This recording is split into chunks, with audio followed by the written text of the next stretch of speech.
رسول کریم صلی الله علیه و سلم میفرمایند کسی که اینطور نماز بخونه که از اول نماز تا آخر نماز یا حتی یک بار هم بیرون نرو از اینش، بسیار مشکل است.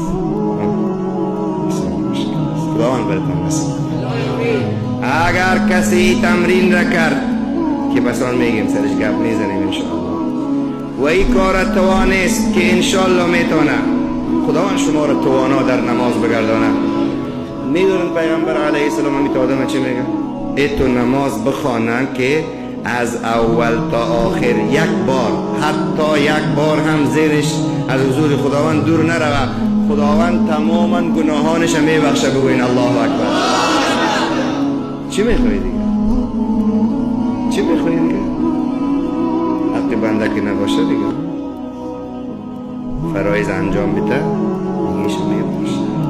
پیغمبر گرامی میگه صلی الله علیه و سلم اما این همیتو نماز این روز شروع کنی. نه شما نشستین، نه شما صحابه هستین و نه ما پیغمبر صلی الله علیه و سلم با خاک پایشون میرسیم؟ نه.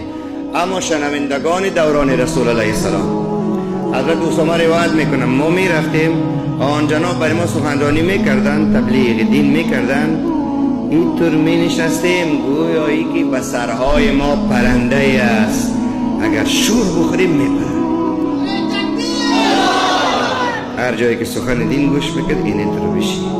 این کیفیتی در سخن گوش کردن است و خداوند کیفیت سخن گفتن هم برای من نصیب کنه.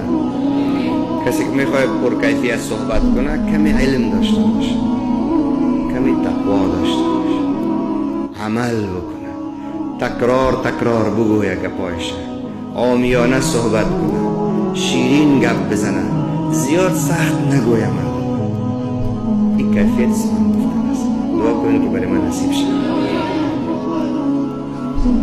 چه قسم کنیم که عبادت ما زیاد شود این کمیت شد و چه قسم کنیم که کیفیت عبادت ما بالا بره.